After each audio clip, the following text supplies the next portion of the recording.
I'm Henry Lin, and welcome to Better World. Better World is an exploration of badass people doing really cool things. The more we know about this world, the better we can do in changing it. And today, we are back in the studio finally, and without Max Moynihan. Sadly, though, I am now off the chain and free to flirt with Stuart as I will. She normally keeps me in line. Oh my God. Oh, she's just the best. We miss you, Max. Welcome to the podcast, Stuart and Chloe, founders of Thousand Fell and Super Circle. Guys, welcome back to the pod. We had you on in 2019, I believe it was. Yeah. Pre-pandemic, when we were just a young podcast hanging out downtown in the Smile Studios at the Freehand Hotel. Those were the days. It was very like today's show. People would walk by and be like, what the? Great It was times. pretty cool. It was open to the street. It was great.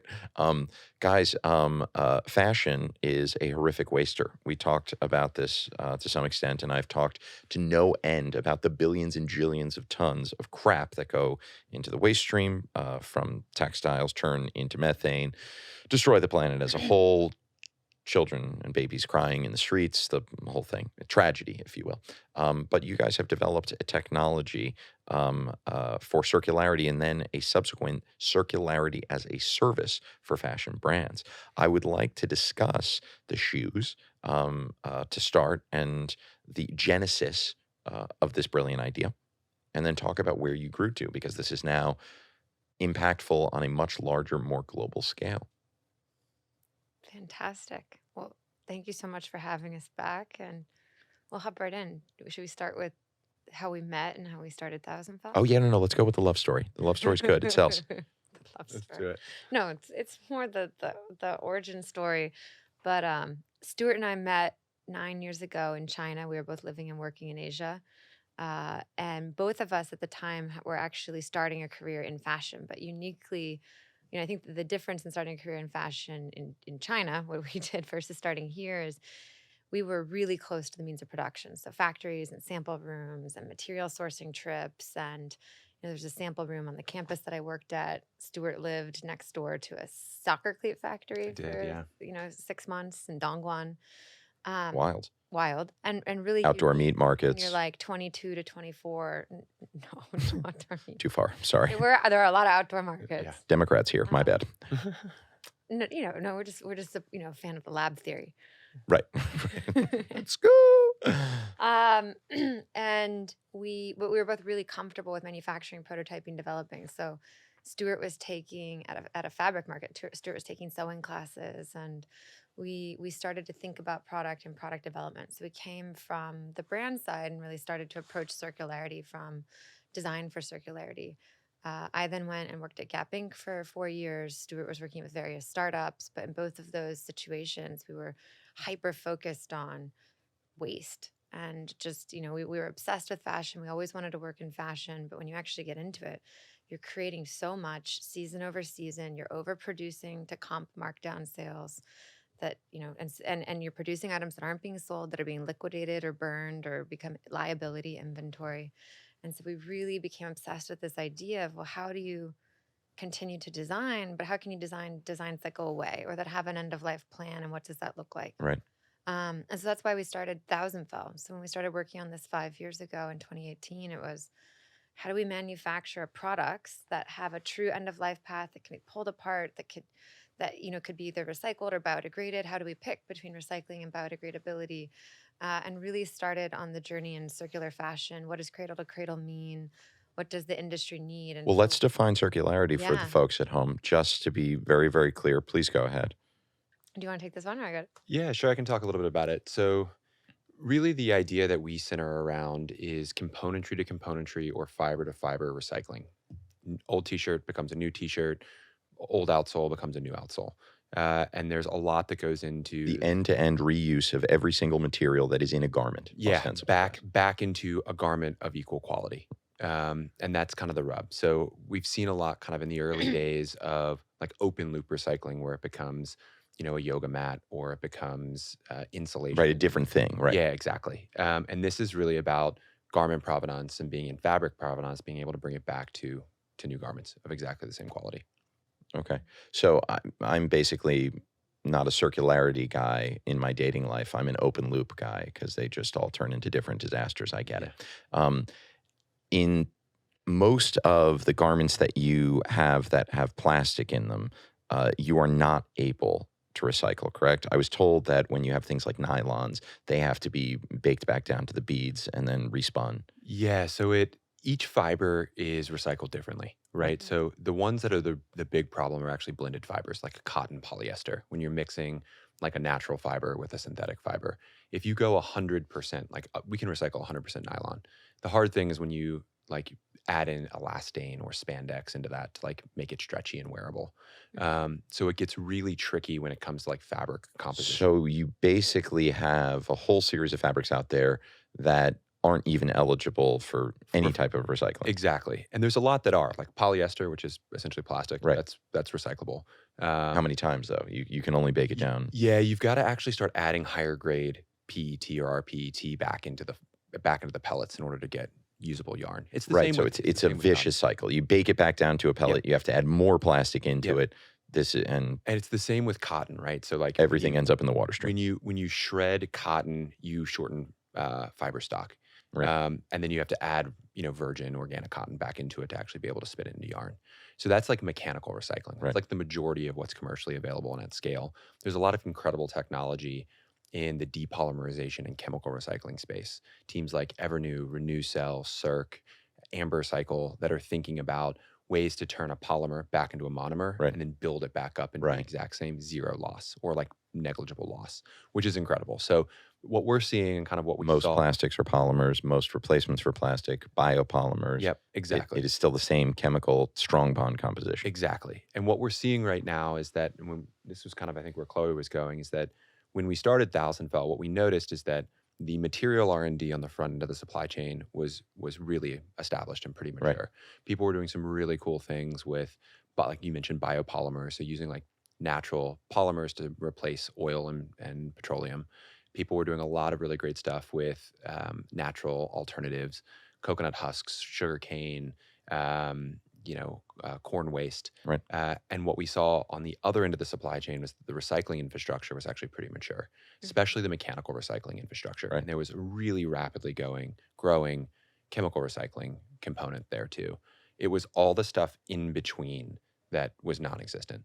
So how do you get The strict materials on the fiber side. well, it was like, how do you get a t-shirt back into a composition that a recycler can use it? They can't just take a t-shirt. How Right. do you get, footwear back into its component parts to be recycled? I just realized that we erred on the side of me being a very hip hot girl and making the assumption that everybody at home knows what Thousandfell is. That's why you don't know what Thousandfell is. Like, get out of here.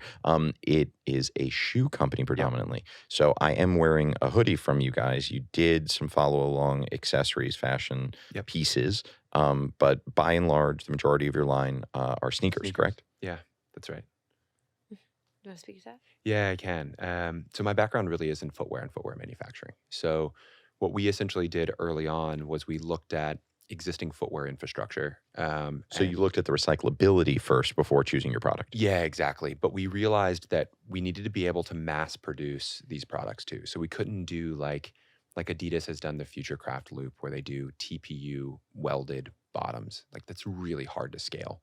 Like existing footwear infrastructure can't do that. So we really thought about how do we separate uppers from outsoles? How do we use like material? How can we like effectively take this shoe, deconstruct it, Right. put the materials into clean waste feeds, and have end of life like material feeds for all the component parts. Right. So that's really what we did on the TF side. So really thoughtful about rubber, thoughtful about construction technique, thoughtful about upper materials. So we use So what are the material breakdown of the shoe currently? the outsole, we use a lot of natural rubber, about 30% natural rubber, and then we can actually put about 30% of recycled rubber back into the outsoles. The upper material is Well, that's 60. What's the remainder? it's all rubber. Anybody that says they have 100% rubber or natural rubber, it's not true. You need like filler and bulk. You have to bulk the rubber. Okay. So Plastic. yeah, you got to make it so that it isn't brittle and cracks. I see. Which is like what a bunch of these outsoles are made of. So we've done a bunch of different like material But testing on these. normal, like if you ever touch natural rubber, it's like really brittle and hard. Right. So in order to make rubber flexible, you have to mix it with additives that Yeah. are essentially plastic. Is there a biopolymer alternative as a filler that you guys are able to use down the road? There's a lot of material innovation that's happening in that respect. There's also a lot of fillers that they're adding that allow it to if it hits a landfill condition Yeah. Got to it. actually I break agree. down. Got it. Because right now, I mean, this would sit in landfill for like 600 years. Right. Um, Yeah. And so we've been really thoughtful about being able to The take this and grow. recyclability is the key. The recyclability is the key. Okay. Yeah. Yeah. But again, to Stuart's point, if you see something that says 100% natural rubber, it's not. It's 100% natural rubber up to the threshold Yeah, which is like before 30, you have 35%. to add in emulsifier. We have been looking at and working with and had on the pod companies like Blueview. I know that there are some innovations in Yeah. biodegradability Yes. for some of these products now. Have you guys looked at any of those materials? Yeah, there's some additives that we can actually put into the outsole if they get out of our closed loop system. But the big focus for us, and we did Is keep this- it in the closed loop system. keep Yeah. it in the closed loop system. Yeah. I mean, suspend belief with me for a second, but I honestly believe Every that in the day, let's next, go. like, 5 to 10 years, you're never going to throw anything away from your closet. Everything's going to be captured back. It's all going to be in a closed loop system. Does the closed loop system require impact offsets to some degree because of the vast amount of shipping that we're inherently doing at that point? I mean, the way that we look at it is waste hauling has the same imprint has the anyway. same Right. impact. When Yeah. you look at the actual LCA of a recycled fiber versus a virgin fiber, pretty much across the board, it's less. Yeah. Okay. So LCA. LCA Life life cycle. cycle analysis, Yeah. including shipping and transportation. So, for example, and I don't have the numbers in my head off the top of my head. You might, with virgin polyester to recycled polyester, it's a 90% lower Yeah, total it's incredible. energy output, even including the energy and the cost of recapture, shipping, and transportation. It's wild. With cotton, I don't know the exact decrease off the top of my head, but the land use and the water use you're saving from growing a virgin Is cotton substantial, plant right. is Insane. substantial. Right.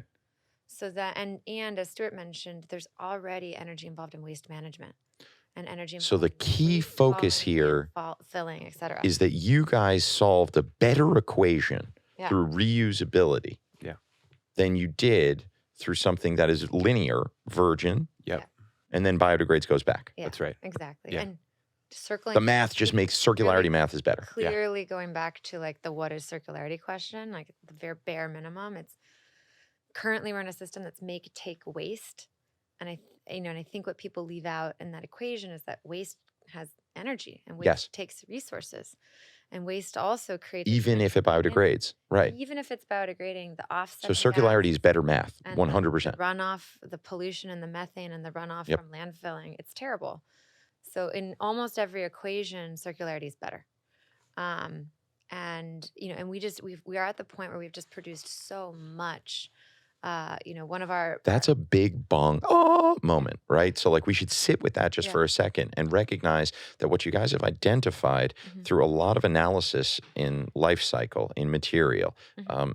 is that there are processes that can be optimized and made most efficient as long as you keep the system closed loop. Yep. And so the only inherent flaw is that we have to retrain the boomers. I don't know if you guys read my favorite website, Future Earth. Sorry, it's an Instagram account. Don't hurt me, Max. But she did a post about, it must have been 6 months ago. She was highlighting the ad campaigns done by the National Ad Council in the 1950s. The post-war boomers were actually trained from reusing everything to just to single use, chuck it, Wow. Yeah. right? So that's where this whole thing started, apparently. So all we really have to do, the only chink in our armor here is the training of the consumer again to move back towards circularity, recognizing that it's better math, better for them. The milkman model. Yeah. Milkman model Yeah. all day. Yeah. And it's that's really what Yeah. kind of that was like a really important next step for us. So within the Thousand Fell business and really kind of the underlying incentives within the larger Super Circle business Right. that we've built. So the thought process is, all right, it is a better solution, right? How do you incentivize customers to actually do it? And what we've done on the TF business is we've added a $20 credit to every single shoe. So let's just back up here and give the overarching view, as I am not often apt to do. I'm normally the ADD guy just charging, and Max is like, could you please stop interrupting everybody? God, I miss her when she's not around. We have with Thousand Fell your standard D2C business Yep. with one exception. I go online, I order a shoe. You guys have a series of instructions for how I handle that shoe and how I return it. And you are expecting me, of course, to ship it directly back to you to return it to close the loop. And then every part of that shoe is taken apart, reused. Yeah. I also have the ability as a fashion brand owner to go up the chain with you to your new company, which grew out of said shoe company, which then makes this circularity a service to them. So if I want to develop a garment, a shoe, what have you, you guys have the supply chain infrastructure to allow me to do it circularly. Yeah, that's right. And really, what we're focused on is the whole take back mechanism. Mhm. So consumer brands are really good at product development and they're really good at marketing. Mhm. They're really bad at supply chain and tech, Right. really. And so that's where Super Circle comes in. So it's everything from the digital trade-in experience that brands need and consumers can swap items back out when they're done with them. It's everything from the reverse logistics system. So that's in-store drop-off and collection. That's the prepaid shipping labels. That's the lowest cost, lowest carbon shipping network that we've built. Mhm. So we get product back. Lowest cost, lowest carbon. You guys solved for shortest path on impact. Yeah. And the big thing here is that when you order something online, you want it in 2 to 5 business days. Right. Thank you, Amazon Prime, for teaching everybody that it's got to arrive tomorrow. And just literally lighting fossil fuels on fire just along throw the it way. on a jet and we'll get Literally. it. We did it differently. So we pulled out the speed because we don't need the garment back. There's no turn of it. We don't need to resell it in 3 days. It doesn't need to be reshelved, which is a big concern for returns and the e-com return equation. We've slowed trucking down. We've regionally aggregated at collection points across the U.S. and Canada, and then we slow truck back when trucks are full. or So there's at capacity in a truck. scale, you can aggregate. That's right. Mhm. Ah, The, So the math does make the sense. very point. simple the simple way to talk about Super Circle is we solve for 3 things. We solve for the um, identification, sortation, and aggregation of items. Yeah. So IDing items as they come back, understanding what they are from which brand, helping to sort them by like material type. So cotton with cotton, polyester with polyester, wool with wool, and then aggregating at volume at scale, cross brand. So getting Thousand Fell plus Reformation plus Made the Label plus Tentree plus sports teams and hospital gowns and concert merch, Wow. damaged inventory from chef companies like chef uniforms. We're touching Lions, tigers, and bears, oh my. yeah, we're touching textile waste everywhere and actually making those post-consumer garments an effective feed for a recycler. Right. And that's kind of one of the biggest things that we solve, because if you have 1,000 shoes or even 5,000 shoes, it's very hard to get them recycled. But if you have 20,000 pounds of cotton, you can then become an actual reliable feedstock for recycling. So infrastructure. this is an incredibly pivotal point. And there are Yeah. 2 major things that are occurring here. One, you guys have found a scalable solution to adjust the entire framework of that consumer fashion and post-consumer goods industry. So you Yeah. are able to scale this Yeah. to worldwide. This is its solution. We believe so. Yeah. No. Like We're in the U.S. and Canada. We're looking ahead at a launch. the in Europe, backbone is but there, yeah, right? Like the It's, technology, the backbone's there. exactly. all And there. and the Yeah. way to describe the actual core product is, most often, in waste management and reverse logistics has had very little tech enablement in Right. the last decade. And so our third co-founder, Fung, who's not here today, so we should be talking about him like you're talking about Max. Sick. Fung, Tier 1 meme. Fung would be incredible to have here actually to talk through this, but he's built one of the first ever data layers to actually trace and track items as they come back for recycling. So Uh, does this in turn spur the growth of our manufacturing here stateside, because you're now closing the loop? Not necessarily, unless you want to add some. Do you take the materials and ship them back to where they're being manufactured in China then? So, and Stuart started this by saying one T-shirt becoming one T-shirt. I do want to build on that concept. For recycling to work, and the way that recycling for fibers needs to work is it's very similar to the energy grid. So if you have solar panels on your house and you're generating solar energy, you're selling off into the grid and buying back from the grid. Right. So we are collecting these materials here right now, in North America, US and Canada. We're banking cotton. We're selling off to as often as possible local recyclers. So we have a big cotton recycling partner named Evernew down in South Carolina. We have a number of partners across, you could probably list them, Arizona, across the Midwest. But you can't But completely there close the are loop on the manufacturing some side? that Manufacturing we here, are yeah, then that's right. selling back into Europe, some that we Right. sell back into Latin America, but to vetted recycling partners, and they are then selling to manufacturers. And Is that the it- shortest path in terms of impact? Is that the best way to do it? Or like what's the ideal? It's currently the best way to do it. The infrastructure just isn't here locally to like build out. I mean, we get this question a lot for TF. They're like, why don't you manufacture in the US? It would be almost impossible to manufacture a full sneaker here in the US. It's just like the infrastructure is not here. Right. Um, Do we think that the infrastructure is going to be developed anytime soon? It could be. I mean, you see like a lot of like on-demand, rapid manufacturing, nearshore manufacturing. There's like in the footwear space, there's like a huge market that's popping up in the DR, which is like a 2-day freight right into Miami.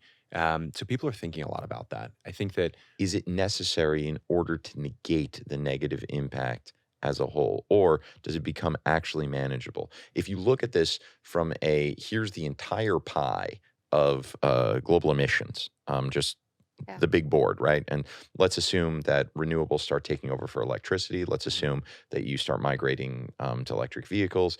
But you still have fashion as that big, it's some ridiculous number, like Yeah, it's 20% crazy. of global emissions. Yeah, but with fashion as that big emitter, does it take it down as far as it possibly can in this framework? I don't know enough. I don't know if either of us know enough about the percentage of the beginning of supply chain, like LCA, that is based on freight.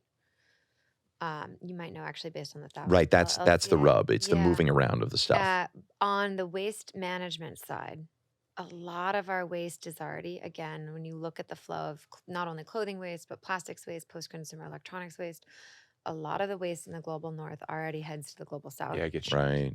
And so, having it here, yes, would replace that freight at the same, so one of the things that we know is happening and that I think is really Does it interesting. make it a closed system and more circular if With the safety. manufacturing Yeah, occurs? you'd cut out legs of freight, which would be great. Okay. Yeah. The big thing that we're really trying to solve for here, though, is that there's no net with all like safety net with where all this stuff is going. No, it's still linear. Yeah, It just goes waste. and it's Yeah. some of it's getting dumped into landfill here. But Chloe brings up a good point.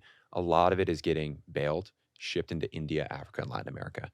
I mean, Right, the by raggers. by the just- Goodwill, Salvation goes to raggers, goes to Yeah, and it's a Africa. massive portion. And I mean, I honestly think like with the teams like Goodwill and the world, like the road to hell is paved in good intentions. I mean, Right. these guys built a business and a really thoughtful business around collecting secondhand textiles and using those to service communities in need.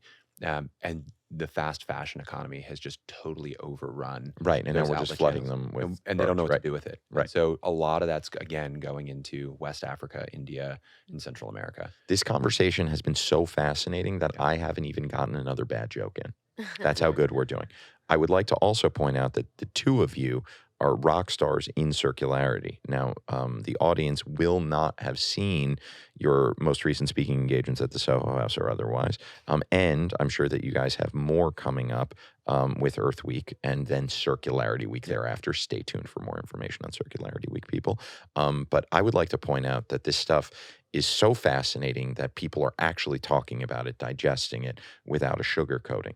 I would also point out at this point that Chloe actually has fans, like real fans. I came to see her after her speech, and there were people literally standing in line talking about like, oh, she's really amazing. This is like the third time I've heard her Oh, speak. She's no. incredible. She's so beautiful. I love her. Oh my God. It was incredible. You had a line. It was 9 people Should have deep. one. It was awesome.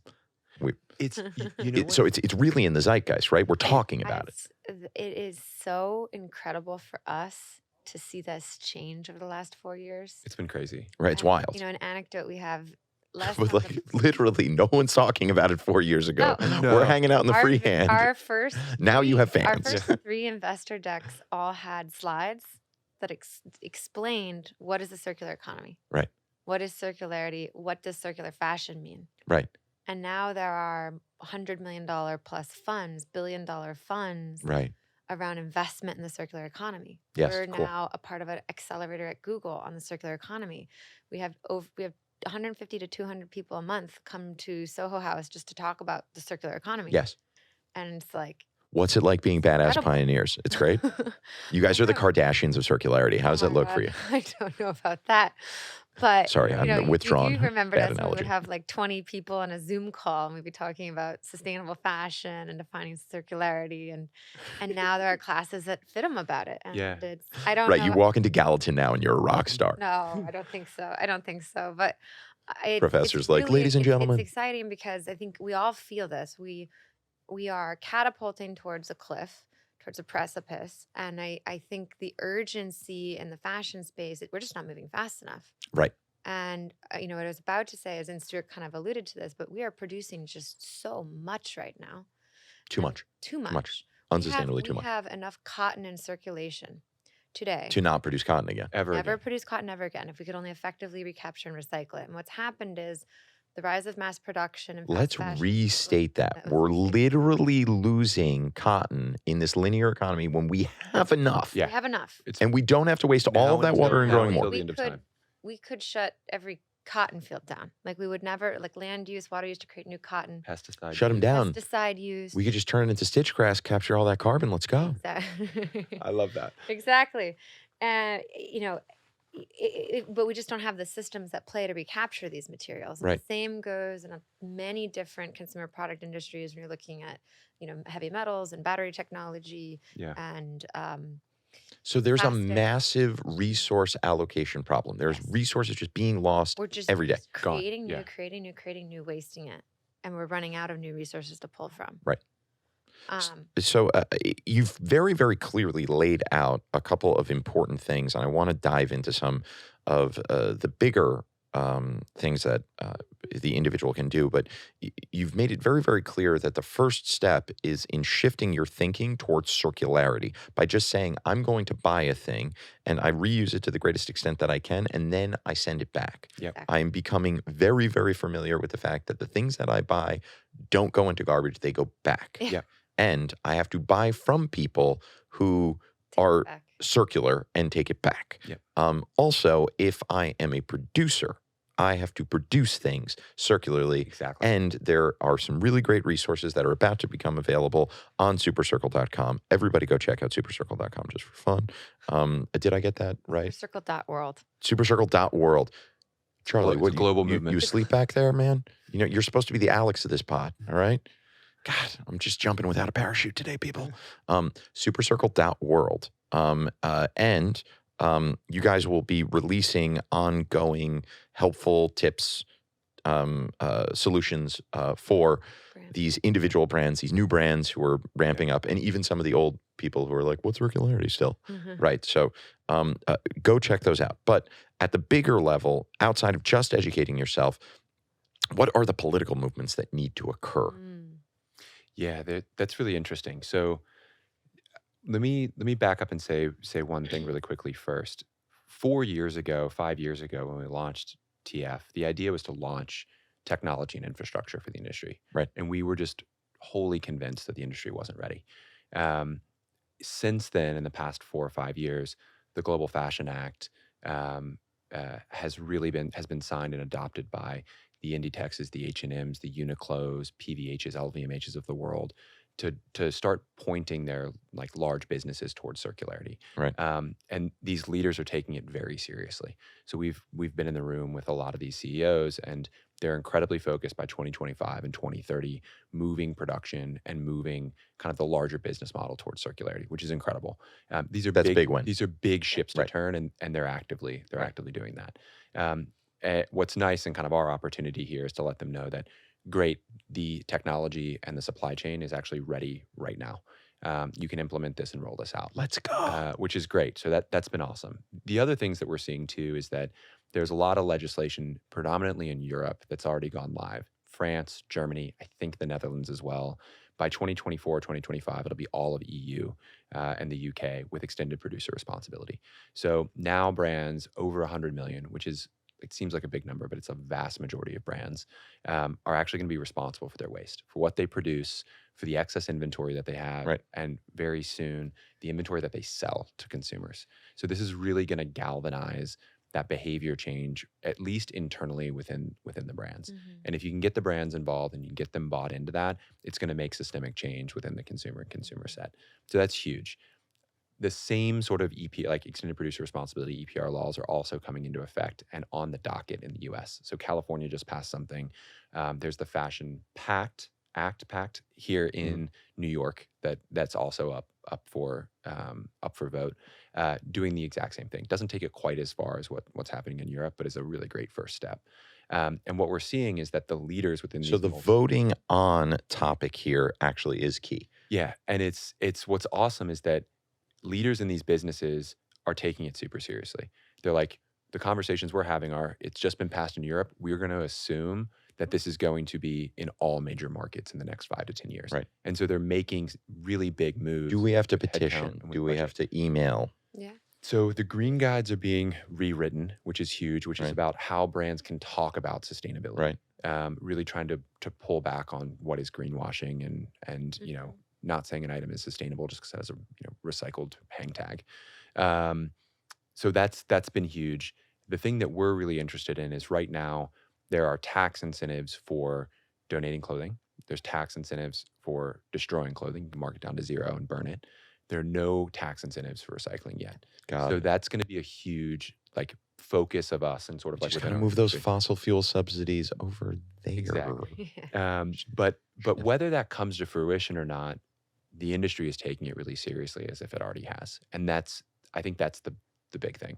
Right. So that's actually been great to see, and Got it. I'm not sure when this is going to air, but up until like late April, Yep. you can actually write in with suggestions and changes to the FTC Green Guides on things that you It's want in to the see. next few weeks. Yeah. You can check out, or anybody watching can check out Remake. Mhm. Remake is one of the leading kind of fashion sustainability nonprofits out of California. So their founder really helped to spearhead the Fabric Act, Yep. which is about social and environmental social protections in factory systems. But you can check out Remake, and I think from there you'll find a link to the green guides. You can write in, you can suggest changes, you can put your name on, and then also the bill in California has not passed but has been put up for vote, great. and the Fashion Act here, but it's happening. It's and it's a lot of this, as Stuart mentioned, also already passed and gone into effect in Europe. And so brands, starting with inventory liability that they own, Right. can no longer burn. They have to Yay. recycle. Great one step. But that is still happening pretty consistently here. Right. Um, Shocking. Big brands, and Right. it's tough. Well, There's- LVMH does it, right? I'm not going to call it any brand, but We're not calling out any very brand. My bad. big I take it brand. back, LVMH. You guys are sexy as fuck. Very big brands, from luxury to non-luxury, sportswear and athletic to denim, and the problem is waste hauling and waste to energy, which is what it's called, where you take it and burn it, Right. is the cheapest form of end of life. Right. And a lot of these waste to energy, the argument is that there are different waste to energy plants that actually capture Waste to carbon. energy, meaning they run pyrolysis? Meaning, and Stu's been answering a lot of this because he's our head of recycling and ops. But you want to explain what Yeah, plants do? they essentially are high efficiency furnaces. They Right, right. burn the clothing, they capture the carbon, and they turn that into energy that they sell back Yeah, to the yeah. grid. Yeah. Better than landfill for sure. Not a very sophisticated solution. Like No, there's still a loss within that. footwear. Exactly. Footwear is not great fuel for energy. Right. Yeah. I mean, this is not good fuel. You'd rather Right. burn other fuel and keep Right. these resources in use. Right. But it works for a lot of footwear is not designed for recycling. Efficient resource use Yeah. is the big takeaway. Yeah. We just aren't doing it correctly. Okay. Yeah. Guys, thank you very, very much for joining us. Number one, thank you guys for always being, the magical circularity royalty unicorns that you are. Number two, I would like to stress that more content is going to become available on this topic, not only through Better Worlds channels, but also hopefully through yours. We're going to syndicate it. So if you would like to learn more, check out wearebetterworld.com and check out, of course, the Instagrams, the TikToks, all the channels, YouTube especially. thank you guys again for coming. And I hope that Circularity Week goes incredibly well for you. Thank you. Are there any particular events in Circularity Week that we want to highlight before we sign off? Yes. Yes, we have a couple of things coming up. They'll all be posted on thousandfell.com or via our email list. But we have April 17th, a climate action party at Cafe Kitsune in West Village. So Hip. everybody in the city is invited. So we're hosting that with a number of cool brands like Plus and Julie. They're all focused on building a better future, building a better tomorrow, and then in partnership with a nonprofit, which will be a pretty exciting party. And then we'll have a couple of really exciting not textile, but like used clothing swaps. So if you have old clothing in your closet, come swap it. You can take anything else in the room for Oh, free. wow. That was a So lot of everybody's fun. like a meetup. You can trade your clothing, and then everything that doesn't get traded will be recycled.